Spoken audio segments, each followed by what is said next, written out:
Welcome to NTD Newsroom. I'm Don Ma. The Trump administration is looking into the fatal shooting of an anti-ICE protester in Minnesota. The White House offering more details on how President Trump will work with Minnesota officials.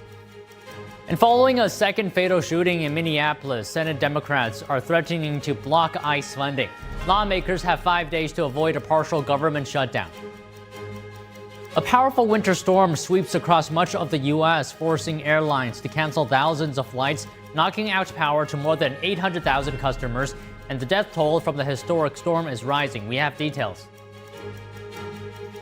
Canadian Prime Minister Mark Carney said his country is not pursuing a free trade deal with China, but President Trump said Canada will be a backdoor to the U.S. market. We have analysis.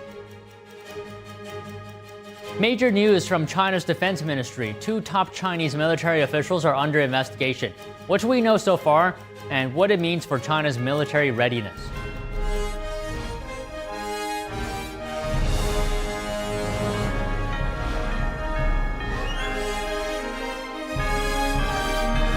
This is NTD Newsroom, live from our global headquarters in New York City. Good afternoon, and thank you for joining us today.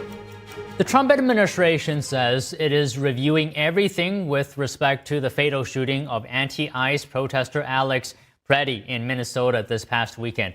White House Press Secretary Caroline Leavitt today saying President Trump does not want to see anyone hurt on the streets of America, including Preddy and Renee Good.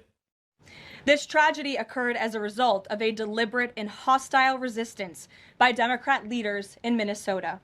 For weeks, Governor Walz and the Mayor Jacob Frey and other elected Democrats were spreading lies about federal law enforcement officers who are risking their lives daily to remove the worst criminal illegal aliens from our streets: murderers, rapists, pedophiles, human traffickers, and gang members.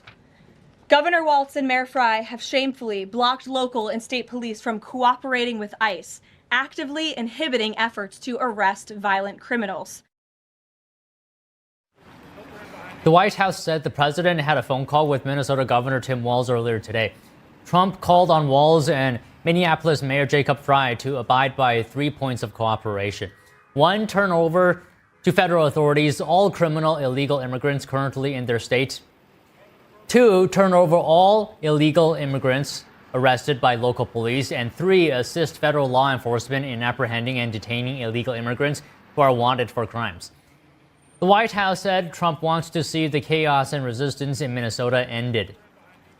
President Trump is calling on the United States Congress to immediately pass legislation ending sanctuary cities once and for all. American cities should be safe sanctuaries for law-abiding citizens only, not for dangerous illegal alien criminals who broke our nation's laws and do not belong here. We hope Governor Walz will do the right thing and continue to work with President Trump to keep the American people safe following their call this morning.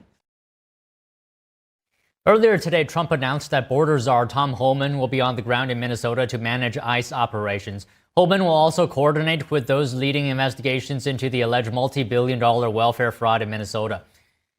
The president said the border czar is tough but fair and will report directly to him. Trump added that Walz is happy to have Homan going to Minnesota. And a federal judge is weighing in today whether to halt the federal immigration crackdown in Minnesota. Minnesota and the cities of Minneapolis and St. Paul sued the Department of Homeland Security earlier this month following the death of Renee Good. The hearing begins this morning in federal court in Minneapolis. State Attorney General Keith Ellison plans to attend in person. They want the judge to order federal law enforcement to reduce their numbers back to what they were before the surge. They also want limits on how immigration laws are enforced. Justice Department lawyers called the lawsuit legally frivolous.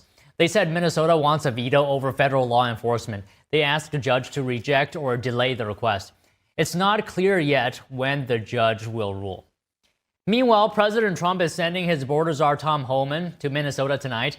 In a Truth Social post, Trump said, Tom Homan, quote, has not been involved in that area, but knows and likes many of the people there. Tom is tough but fair and will report directly to me.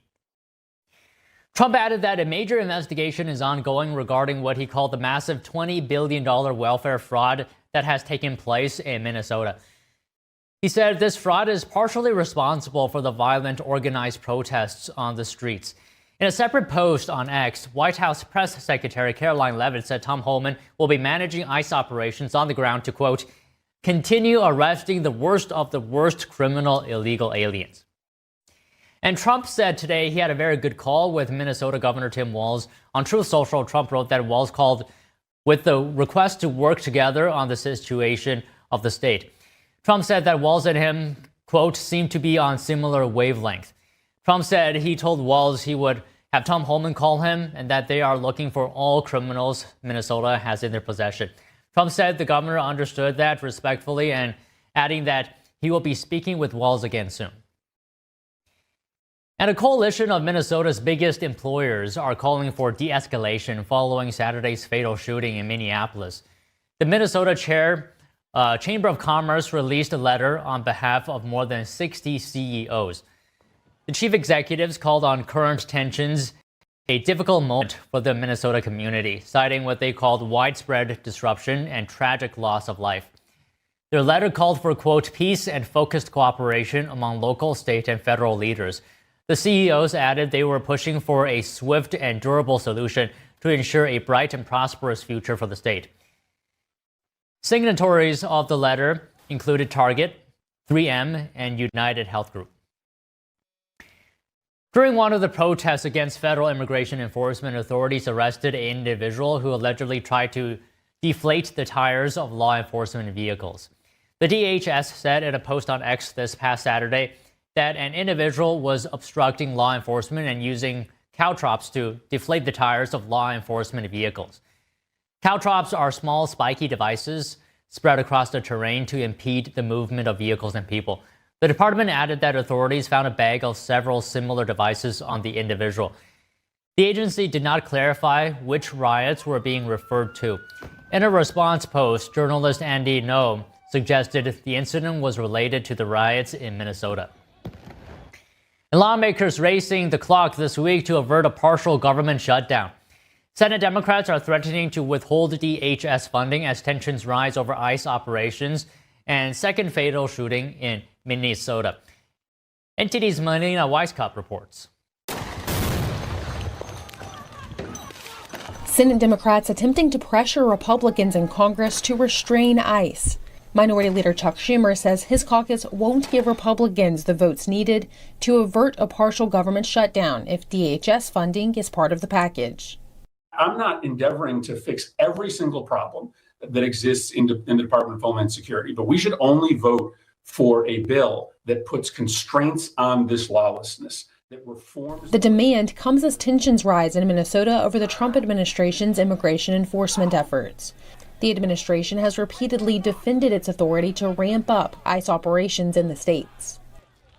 Our operations are lawful, they're targeted, and they're focused on individuals who pose a serious threat to this community.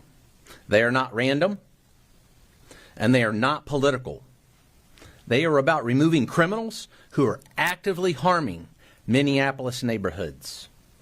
A second fatal shooting in Minneapolis over the weekend, pushing a key Democrat over the edge.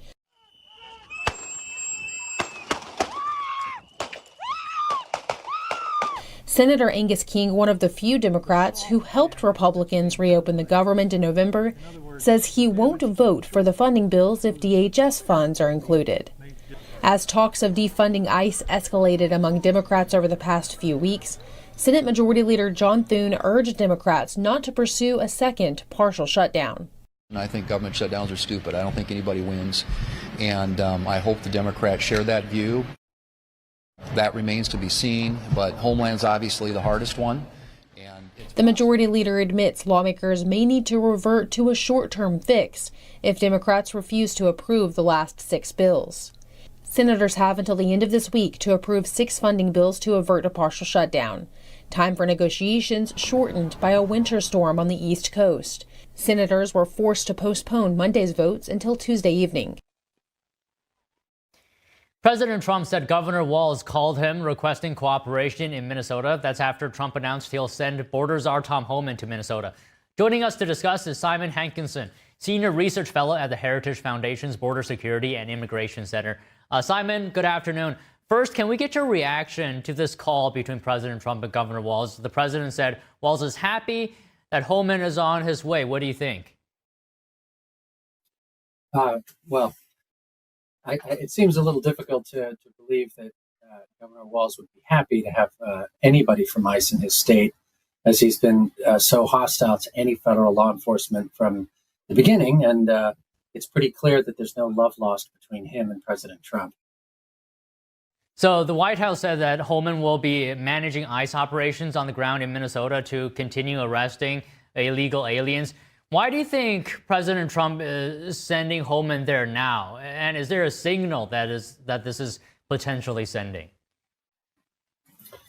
Well, I mean, look, Tom is an extraordinary professional, and he's going to be masterful in terms of his direction of that field of activity. That's for sure. So if Trump wants to send the message that he wants the safest, most professional, most experienced pair of hands there in Minnesota, where things have frankly gotten a little out of hand, then I think that's the message that sending Tom would send. Obviously, he's the chief of that operation is his border czar, an experienced Border Patrol agent. He himself has been in many a situation, the risky situation, and is a consummate professional. Another message might be that the Trump administration is not simply going to back down because they're confronted with incredibly well-organized activists, hostile politicians, local law enforcement who are not cooperating, and because there have been now two very preventable and avoidable, but also sad and depressing losses of life. So, Simon, you said Holman has similar experience in the past in risky situations. So how do you think could having Holman there benefit law enforcement operations? Well, I just think, anytime you have a difficult situation, whether it be, a local law enforcement problem like a hostage taking or a bank robbery, whatever, you send your best guy. You send the one who's got the most experience, who's the most trusted by the rank and file. And I'm not saying that the people who are there now are not experienced and trusted and doing a good job. I'm just saying that Tom is at the top of that pyramid, and having him there would be, I think, a positive influence on all concerned. So in addition to that, Holman will also coordinate investigations into fraud in Minnesota. What about that? What could he bring to these cases? Because President Trump has said the fraud is partially responsible for the protests. Well, I mean, they're connected, aren't they? And I think to some degree, the governor and the mayor are trying to divert attention away from the fraud emanating from basically the Somali community in Minneapolis. And Homeland Security would be involved in that for sure, because the investigation is into not just massive welfare fraud, which I guess would be the responsibility of Health and Human Services or Treasury, but also in immigration fraud. I've worked overseas in many countries, and the level of immigration fraud in Somalia or from Somalis is particularly high. It's up there with other very high fraud posts. And all of these things are deeply interconnected. If you're looking at money that's being sent out of the country as well, that's coming from these high profit fraud, transportation, childcare, home health care, and other scams, if some of that money is going to Al-Shabaab and funding terrorism, then that would be another concern of the Department of Homeland Security. Okay, Simon, can we also get your comments on the tensions between protesters and ICE officers, ICE agents? The CEOs of Minneapolis-based companies are urging de-escalation. That's more than 60 of them, including, Best Buy, Target, 3M. They're calling on local, state, and federal officials to work together following the fatal shooting of a 37-year-old man by Border Patrol agent. What are your thoughts on that? How do you de-escalate? That's a really good question. I wish these companies had weighed in maybe a little earlier before two people got themselves into such a situation that they ended up getting killed. And look, we'll have results of these investigations and exactly what happened, and whether individual officers could have done something different at a particular time. But the problem is you're assembling ingredients here that are going to result in people getting injured or killed. If the Minneapolis city authorities would hand over wanted convicted criminal aliens or aliens who have a warrant that needs to be taken up by Immigration and Customs Enforcement so that they can have their due process and then at the end of it either be deported or not, then all of this could be avoided. But the city is kind of ground zero for the far left American politics. It's Portland, Seattle, Minneapolis, kind of the top three that come to mind. And there are professional activists there who are well-funded and well-organized. We're seeing more and more of that coming out now by mostly private reporters, but I think the government and the Department of Justice will be digging into it. They've decided this is the battleground. This is where they're going to make their stand against all federal law enforcement of immigration laws. And so this is kind of a make-or-break deal for them, but it's also an important line to hold for the Trump administration.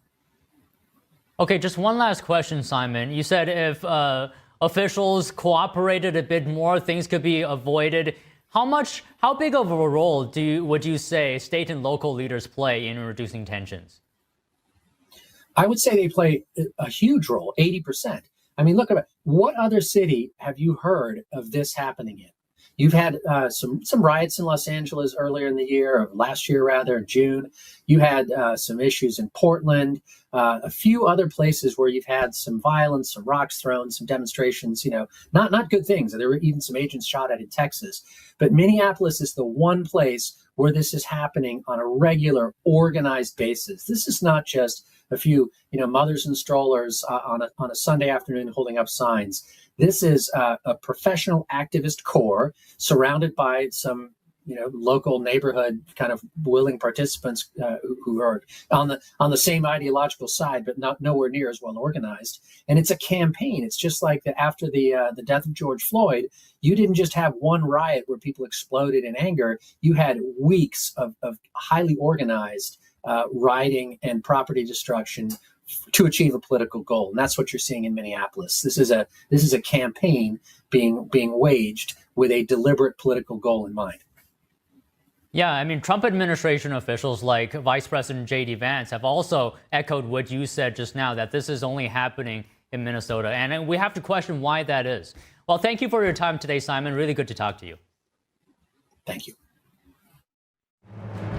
A powerful winter storm sweeps across much of the U.S., forcing airlines to cancel thousands of flights, knocking out power to more than 800,000 customers.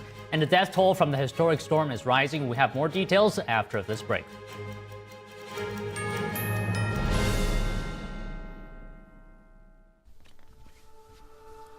Hi, my name is Brady. When I was born, my parents thought everything was okay. My mom and dad were so excited to take me home. I still get goosebumps telling this story. Several days in, his skin started to become very cold and clammy. We noticed that he had become blue around his mouth, and something was just very off. We packed out as fast as we could. Brady stopped breathing twice on the way to the pediatrician. And that was one of the number one things that just haunts me to this day. I was born with a congenital heart defect called aortic coarctation. If my parents waited just one more hour to drive me to the hospital, I would not be here today. But thanks to research funded by the American Heart Association, I had heart surgery that saved my life. But not every kid is as lucky as me, which is why we need your help. Just call the number on the screen or go to helpheart.org. For only $19 a month, just 63 cents a day, you can help. Get people trained in CPR. Get more hospitals certified in high-quality cardiovascular care. And help fund the next medical breakthroughs to help save kids like me. When you donate to the American Heart Association, you're helping save lives like my son. And now, my son is happy and healthy thanks to the support of people like you. When you call with your $19 a month, you'll get this really cool t-shirt as a thank you. Many children die from congenital heart defects. I can't wait to grow up to become a heart surgeon and fix babies' hearts, but until then, I'll keep helping the American Heart Association. So please join me. Just call the number on your screen or go to helpheart.org to become a monthly donor and help save lives. We said we'd never give in to a meltdown. Okay. And we'd never babysit with a screen. We said we'd never let the toys take over. Mariella! Never leave the house looking, well, and never let them out of our sight.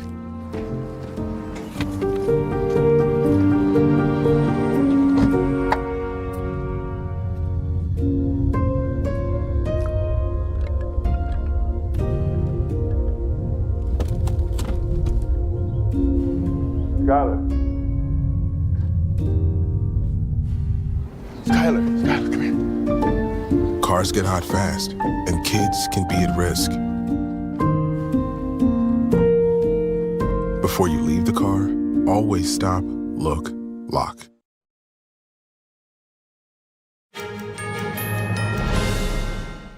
The worst of this weekend's snowstorm is expected to push out to sea today, but officials say the severe weather has been linked to at least 13 deaths. That includes 3 in Tennessee, 2 each in Louisiana and Texas, and 1 apiece in Kansas and Massachusetts. 5 more people were found dead outdoors in New York City before the first snowfall on Saturday. Mayor Zohran Mamdani and authorities have not yet determined the cause of death for any of them. The mayor says there is no indication that they were homeless. Low pressure south of New England is moving east over the Atlantic today. The National Weather Service says the system will bring heavy snow to parts of the Northeast. The storm is already affecting travel. According to flight tracking website FlightAware, over 3,600 flights were canceled as of early Monday, and over 700 were delayed. That follows more than 11,000 cancellations reported on Sunday. The number of cancellations and delays was expected to rise later today. FEMA warns driving conditions could also become dangerous. Blizzard-like conditions, strong winds, and ice are possible. According to data from poweroutage.us, more than 820,000 customers were without power early Monday. The Department of Energy has issued emergency orders to protect the power grid during the severe weather. Now, here's more updates on the massive winter storm. A monster winter storm is making its way across the U.S., battering 2/3 of the U.S. population with snow, ice, and brutally cold temperatures. Wild, wild, wild, wild. I haven't seen snow like this in years. Completely frozen. What the heck? Schools have been canceled or moved to remote learning, and flight disruptions have continued to climb, with Sunday marking the most cancellations since the COVID-19 pandemic. Ice coating trees and power lines in the south is damaging on its own, but the wind is adding an extra danger. Widespread power outages in the Nashville metropolitan area could last for days, according to the electric utility Nashville Electrical Service. In Louisiana, people are riding out the storm in warming centers after officials confirmed 2 men died from hypothermia. Up north in New York City, Mayor Zohran Mamdani says there are thousands of sanitation workers out on city streets, and plows have started to clear roadways. We really encourage you to stay home. Staying home is the safest thing you can do. It's the best thing for our city workers. At least 20 states have declared a state of emergency in response to the historic winter storm, and many will experience its lingering effects for days and even weeks as the cold temperatures stick around. A business jet carrying 8 passengers crashed during takeoff last night at Maine's Bangor International Airport. The aircraft flipped over and caught fire amid heavy snow in the region. The Federal Aviation Administration said 7 people died and 1 was seriously injured. The FAA and the National Transportation Safety Board are investigating. An audio recording from air traffic control showed someone saying, "Aircraft upside down. We have a passenger aircraft upside down." About 45 seconds after a plane was cleared for takeoff, that is. The airport's director said first responders arrived less than a minute later. Bangor International offers direct flights to cities like Orlando, Florida, Washington, D.C., and Charlotte, North Carolina. The airport is located about 200 miles north of Boston and will remain closed until at least noon Wednesday. More than 30,000 registered nurses and healthcare professionals are threatening to go on strike at Kaiser Permanente. The workers' union said the walkout would affect more than 24 facilities in California and Hawaii. The group has filed a charge against the company for alleged unfair labor practices with the National Labor Relations Board. The union held a 5-day strike in October. Kaiser Permanente has previously said it has been in good faith negotiations with the unions on a new national agreement since May. The strike was set to begin today at 7 a.m. Pacific time. Earlier this month, New York City nurses walked out of 10 major private hospitals across the city. They said they were demanding increased staffing, funding for health benefits, and protection from workplace violence. And gold surged to a record high above $5,000 an ounce today. Investors are piling into the safe haven asset amid rising geopolitical tensions. Spot silver also scaled a new record high of over $112 per ounce. Here's more. Gold surged past $5,000 an ounce on Monday for the first time. Spot prices jumped around 2% in early Asian trade and are already up some 17% this year alone. The precious metal soared 64% in 2025, driven by a demand for its perceived safe haven status amid global uncertainty. Other factors include U.S. monetary easing, heavy central bank buying, and record inflows into gold-backed investment funds. A weaker dollar has also added momentum, as it makes gold, which is priced in the U.S. currency, more affordable for buyers in other countries. One analyst at Metal Focus told Reuters he expects prices to keep rising, forecasting peaks of around $5,500 later this year. Other metals, including platinum, have also surged to record highs, with silver breaking above the $100 mark for the first time on Friday. Tax season is here, and many Americans could see higher refunds this year. The Treasury Department estimates they'll average $1,000 more per household. That's because many filers didn't adjust their withholdings when recent income tax breaks began. A new law boosts the individual standard deduction by $750 and by twice that for married couples. It also expands state and local tax deductions and gives a new break to some seniors. Canadian Prime Minister Mark Carney said his country is not pursuing a free trade deal with China. But President Trump said that China will use Canada as a backdoor into the U.S. market. We have analysis after this break.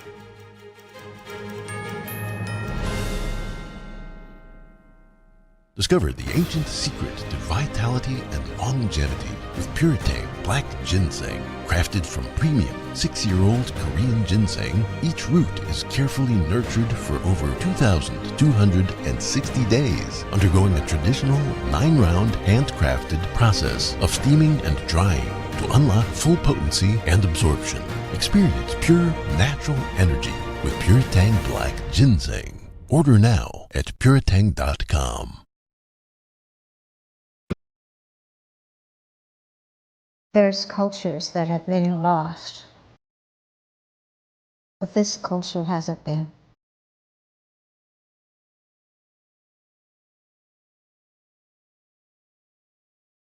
The artist is showing us our sense of who we are, where we came from.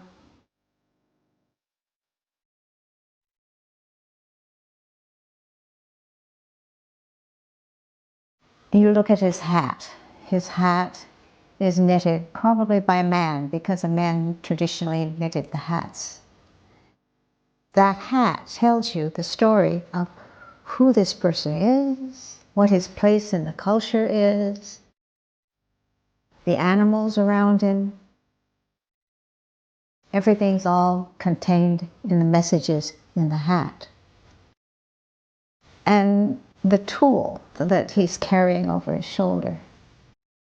This is a centuries-old tool that has been able to rework the mountains. Those traditions are invaluable, and if we don't honor those traditions, then we're rootless. The artist is showing us the value of maintaining our culture and respecting our culture.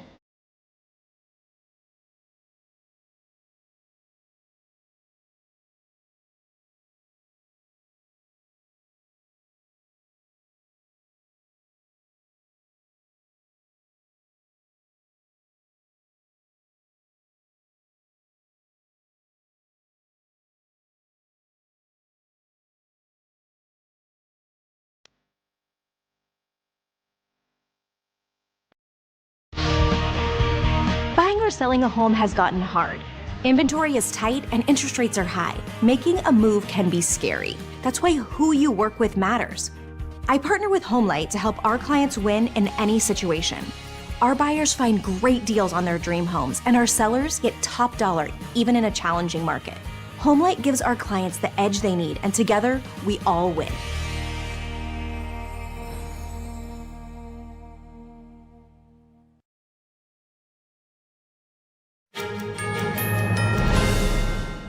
Canadian Prime Minister Mark Carney says his country is not pursuing a free trade agreement with communist China. This comes after President Trump threatened 100% tariffs on Canadian goods if it goes through with the deal. We have commitments under CUSMA that not to pursue free trade agreements with non-market economies without prior notification. We have no intention of doing that with China or any other non-market economy. What we've done with China is to rectify some issues that developed in the last couple of years. In many respects, we're going, to use the expression, back to the future with respect to EVs, with respect to agriculture, with respect to fish products and other food products, but with additional protections. So, for example, Carney told reporters on Sunday that the agreements with China are consistent with the USMCA. That's the agreement between the US, Mexico, and Canada. The Canadian Prime Minister visited China earlier this month to sign trade deals with regime leader Xi Jinping. Carney said Ottawa was in a strategic position. And next, we're going to go into an interview with our good friend Daniel Lacaille. He's the chief economist at Tresses. So Daniel, always great to see you. So I have a clip here that I want you to react to. If you would just listen to this for a quick moment. And we can't let Canada become an opening that the Chinese pour their cheap goods into the U.S. We have a USMCA agreement, but based on that, which is going to be renegotiated this summer, and I'm not sure what Prime Minister Carney is doing here, other than trying to virtue signal to his globalist friends at Davos. I don't think he's doing the best job for the Canadian people. Okay, so Daniel, having heard that, what are your initial thoughts? Well, I find it very surprising that Prime Minister Carney went and made such a huge fuss about a trip to China that afterward, he says that it was only to basically correct a few small things and then actually go back to where things were before. That is not what he was selling, or certainly what he was saying to the press. He was basically trying to show to the world that Canada was going to almost choose China as a preferred trading partner relative to the United States. He may have corrected the message afterward, but it was very, very clear that he made an incredible display of press and messages all over the Canadian media in a sort of way of trying to present himself as somebody that was going to look for an alternative to the United States. What a Secretary of State of the Treasury, Scott Bessent, says makes all the sense, because it is absolutely incredible that somebody like Carney, that knows that reaching those trade agreements with China is going to lead to disadvantages for the Canadian industry. It's going to be negative for Canadian job creation, and it's certainly going to be negative for the overall trade balance. All those things he knows. So I'm incredibly surprised that suddenly, after such a massive publicity ahead of Davos, and actually, if you think about it, it was all over social media. Canada is actually throwing sticks against the United States and is showing the world what it has to do, etc. This is very, very dangerous, I think. Okay, on that point, Carney said, quote, "The effectiveness of our multilateral institutions on which trading powers like Canada and China have greatly relied has been diminished." Can you just give us your interpretation of this statement? I mean, could he be talking about the U.S. reshaping trade as we know it worldwide? Where do you stand in regards to that statement? This is the problem I have with Mr. Carney's messages, the same as with his speech at Davos, is that you don't know if what he is doing is throwing stones against his trading partners or against China. You don't know what he's actually saying because he just sends these vague messages that can be interpreted one way or the opposite at the same time. You see what I mean? What does that mean? It means absolutely nothing. What we know is that the World Trade Organization for years has been following procedures and policies that have consistently supported and helped China strengthen its exporting and trading position against the rest of the developed nations. Furthermore, it has always sided with China, despite the fact that Chinese exporters, that the Chinese government and the Chinese system don't follow the same principles and the same rules that the developed economies. So I think that the message is very vague. Is he saying that the World Trade Organization is not working and is therefore something that needs to be refurbished and reorganized? I don't know what he is saying. But again, like his speech in Davos, I just don't get what he wants to convey. It seems like he wants to convey one thing and the opposite. It seems like he wants to be friendly with the Chinese government and friendly with the US government, while at the same time giving a harsh message saying that he is going to be very, very tough. I don't understand anything. So the problem here is even worse for Canadians and for the United States as well, is that by following these policies of not having any policy at all and actually basically allowing China to do whatever it wants, Canada has fallen into contraction. It's a country that should be growing at the same pace as the United States, 4.4% annualized, and is expected to grow less than 1.5% next year. It's a country that has been in stagnation in GDP per capita. It's a country in which people have lost purchasing power more aggressively than in other similar nations, and that pursuing net zero and open immigration policies has destroyed the industry. So all those things are not something that I see Mr. Carney talking about. Okay, if I may, let me shed some light on why Canada perhaps is doing this. Because on its government website, Canada signaled that it must diversify through its ties with China. What do you say to that argument? What I say to that argument is that it's a very big mistake, and it's the mistake that so many other countries have followed. Because the agreements with China come with the promise of a very large market. So they say, hey, let's diversify out of the United States, which follows the same rules and the same principles as Canada, and let's diversify to China because that's a very large market and we're going to benefit. It's going to be good for the Canadian economy. Then that incredibly large market is not available to Canadian companies. Why? Number one, because Chinese citizens have very low wages and very low savings and therefore don't consume as much as that alleged market provides. Number two is because China is not a country that follows the same rules in terms of independence of the judicial system, in terms of independence of institutions, in terms of following the same rules and regarding, for example, trade tactics, pricing, and the obvious risk of dumping and using the Canadian market to offload overcapacity. All those things have been a mistake that the European Union right now is finally realized, that the United States have realized, is that China is a great economy. Nobody denies that. And it's a great market. But it cannot have completely different rules in terms of trade compared with what we have in the West. For example, you're showing right now the incredible lines that you see when you travel to China of unsold electric vehicles.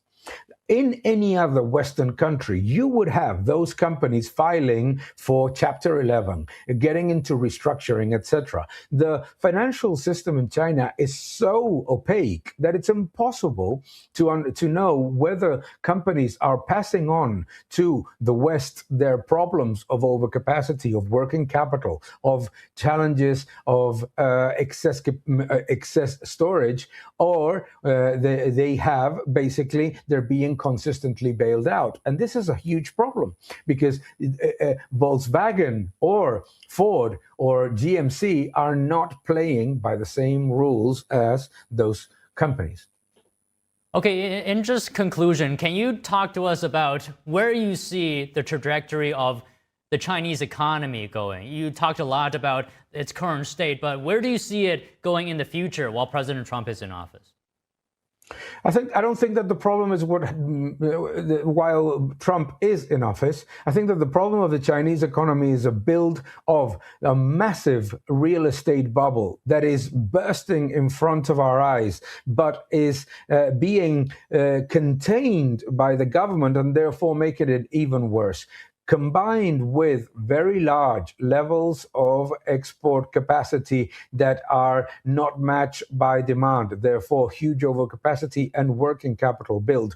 All those things lead to an environment in which you have soaring youth unemployment. You have very low wages to contain the loss of competitiveness of many of the exporters. All those things now added to a demographic challenge, which you have reported numerous times in the channel, is all of those things together are very dangerous because it's a great economy and it's got tremendous potential. But the problem is that since 2012, 2014, the government, instead of opening the economy, has been closing the economy. It's implementing more and more interventionist measures. It's disguising the real estate bubble. It's disguising the working capital and overcapacity problems of exporters. It's disguising the problems of the financial sector with the disastrous Belt and Road Initiative. And doing that is not a good thing for the economy. It's a bad thing. It shows a 5%, 4% GDP growth.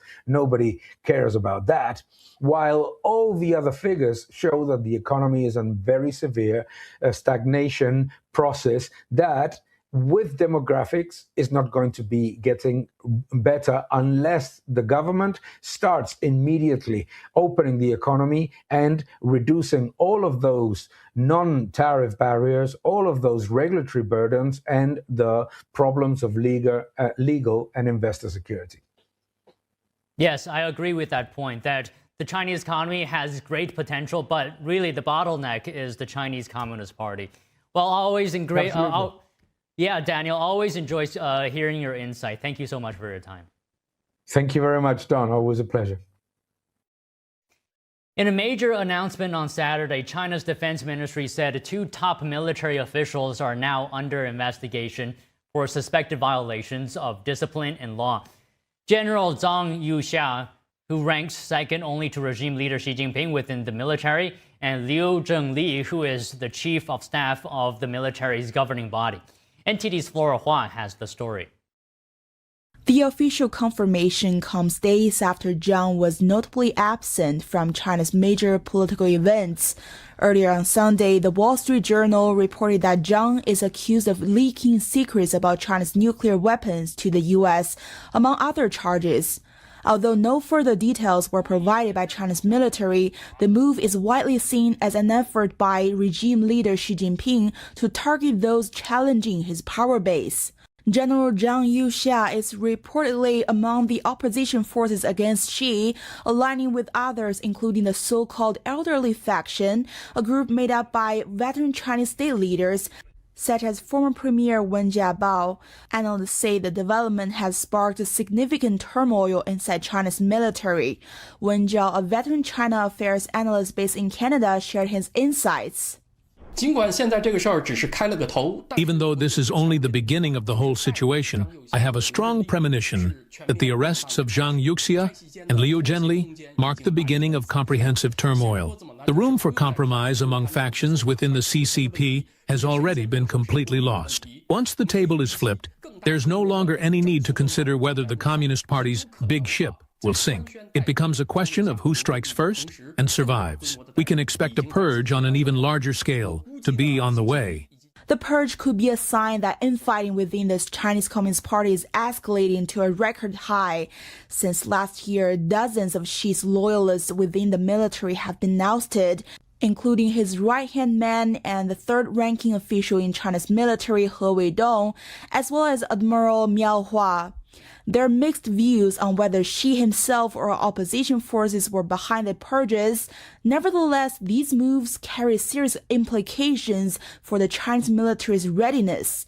The Chinese military was previously controlled by a group of 6 people, a body known as the Central Military Commission. Now, only 2 remain. Aside from its head Xi Jinping, the only member not ousted is Zhang Shengmin, who was promoted just months ago. Flora Hua, NTD News. Israel says the remains of the final hostage in Gaza have been returned. Israeli Prime Minister Benjamin Netanyahu confirmed that the IDF recovered them from the Gaza Strip. I am pleased to announce to the citizens of Israel, to the people of Israel, that I have just informed the Gvili family that our forces have found Rani, and he is currently on his way home. This is an extraordinary achievement for the state of Israel. I promised to bring everyone back. We brought them all back, down to the very last one. Rani, a hero of Israel, went in first and came out last and is returning home. A tremendous achievement for the Israel Defense Forces, for the State of Israel, and also for the citizens of Israel for giving us the backing to complete the mission. Rani is coming home. The hostage's body had been in Gaza since he was killed during the Hamas terror group's October 7th, 2023 attack in southern Israel. The raid triggered a 2-year Israeli offensive in the enclave. The return of the remains sets the stage for the next phase of the ceasefire between Israel and Hamas.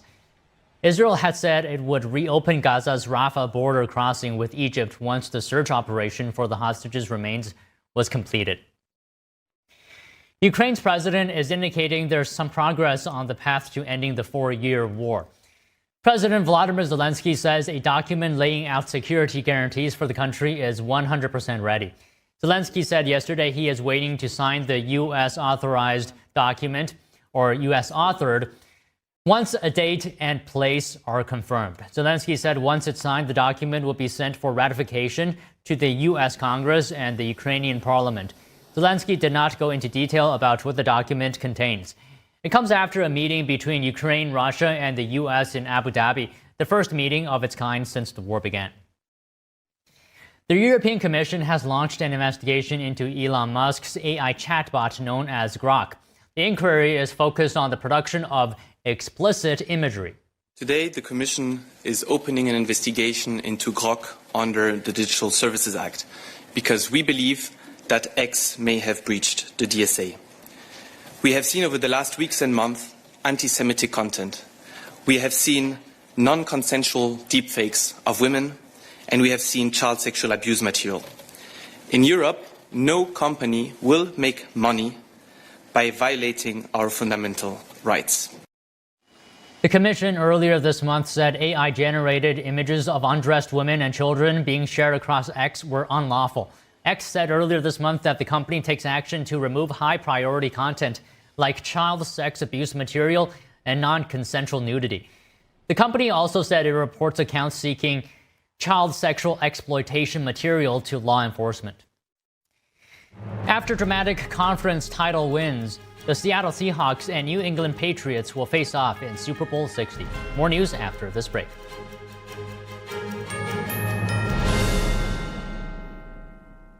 What if you could whiten your teeth by simply brushing your teeth? Now you can with Smile Actives, the teeth whitening breakthrough that safely gets your teeth white and keeps them white every day, just by brushing your teeth. I never thought that whitening my teeth could be so easy. I just put the gel on the brush, the toothpaste on it, brush, and I can see my white teeth. Simply add Smile Actives to any toothpaste and our patented PolyClean technology activates into a powerful microfoam that penetrates into the enamel surface to safely lift and remove stains. You need a simple way to whiten your teeth. without strips, without trays, without going to the dentist. And it was about time that a product was developed that you would be able to do that with just brushing. And now, Smile Actives is even better with new Pro Whitening Gel with 33% greater whitening power, clinically shown to whiten teeth faster, up to 8 shades. 100% of users saw whiter teeth. On food stains, coffee and wine stains, even on veneers, crowns, and dentures. I eat the blueberries, I drink the coffee, and I know that Smile Actives will keep my teeth white every day. If you could use something so easy like Smile Actives to take yellow teeth to white teeth, why wouldn't you? Why spend hundreds of dollars for whitening treatments at the dentist when now you can whiten your teeth with new Smile Actives Pro Whitening Gel every time you brush your teeth? Call or go to smileactives.com and for a limited time get new Pro Whitening Gel for just $24.95. Order in the next 5 minutes and buy one get one absolutely free for just $24.95. That's 2 for 1 and save 58%. We'll even include free shipping. Get your teeth whiter guaranteed or return it within 60 days for your money back. I smile every day now. The difference is literally night and day. So now I'm always smiling, always choosing, because now my teeth are much whiter. This offer is not available in stores, so call or click now before the special buy one get one free offer goes away. During high school, I hung with the wrong crowd and I never graduated. I helped Santiago in many different ways, like all fathers do, because he always wanted to go to college. I felt a little embarrassed to come back to school, but eventually, once I came here, I knew that it's for a bigger goal. He was very dedicated, hardworking. He connected with his teachers, he connected with other students. That was one of the key reasons why he was able to keep forging ahead. It was amazing to see him graduate. This was one thing that meant so much to him, and of course, it meant so much to us too. With the help of my father and having my son, that was all the motivation that I needed. That support is everything. Find free adult education classes near you at finishyourdiploma.org.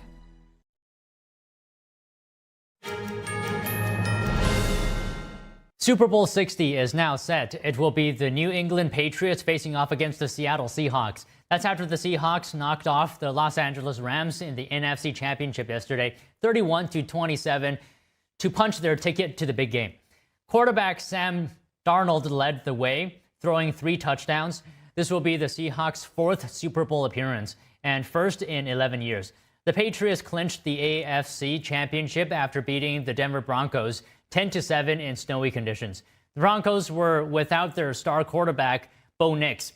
He broke his ankle in the final minutes of Denver's win over the Buffalo Bills last weekend. This will be the 12th Super Bowl appearance for the Patriots. Super Bowl 60 will take place on February 8th at Levi Stadium in Santa Clara, California.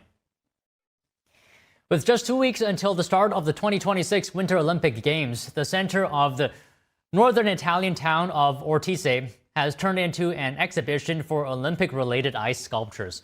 Artists, including students from the Academia Art School, carved Olympic torches, rings, and skiers in anticipation of the Olympic flame passing through their town center on Wednesday. This year, obviously, the theme is the Olympics, the Olympic torches. Basically, Wednesday morning, on the 28th, the Olympic flame will pass through here, so it matches. When I sculpt, when I create something, or when I live art, something inside of me lights up which you can only feel. Our hope is that this feeling, this passion which we put into what we do can then contribute something to the life of others, or can enrich other people's lives. The valley where the town is located is famous for its long tradition of wood carving, an art from going back to the 17th century. Handmade sculptures were an important part of the economic growth of the valley, leading to the foundation of several specialized schools aimed at passing on the craft. The Winter Games in Milano Cortina will run from February 6th to the 22nd.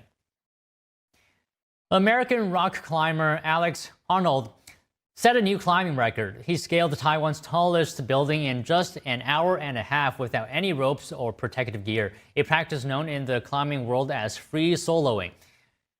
He is best known as the first person to ever free solo, El Capitan.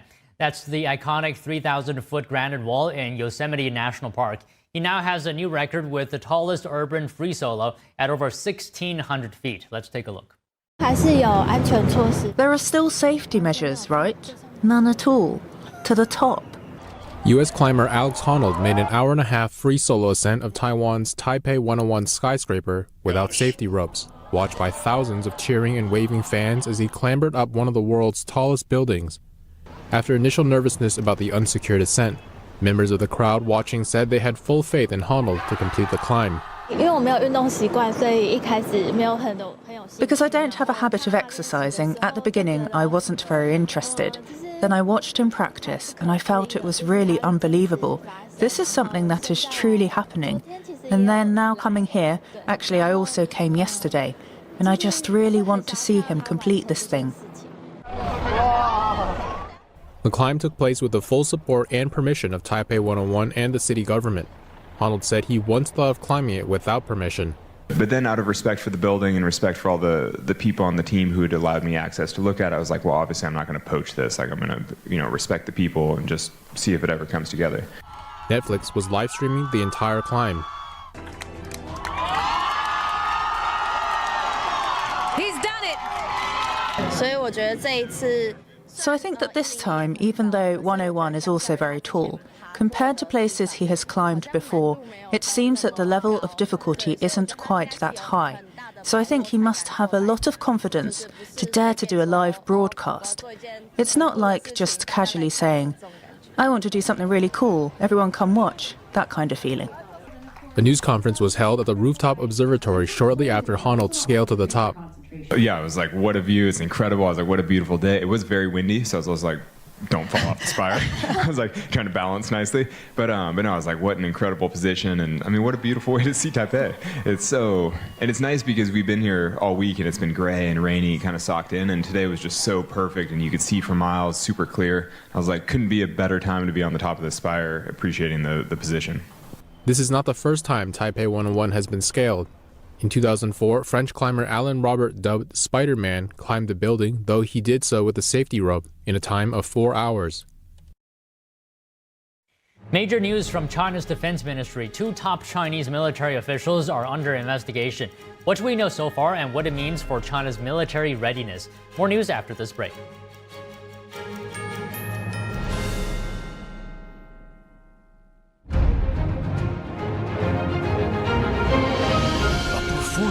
That truly matters for each and every one of us. This is what you've been waiting for. See it at least once in your lifetime. Shenyun. Get tickets now at shenyun.com.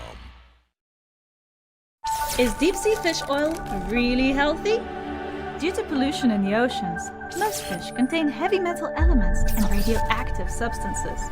That's why it's so important to choose a pure source of omega-3. Puritang green vegetable omega-3 is made from purslane and perilla seeds, which are rich in nutrients and minerals.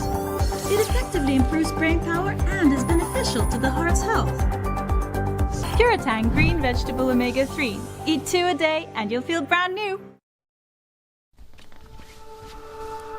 Hi, my name is Brady. When I was born, my parents thought everything was okay. My mom and dad were so excited to take me home. I still get goosebumps telling this story. Several days in, his skin started to become very cold and clammy.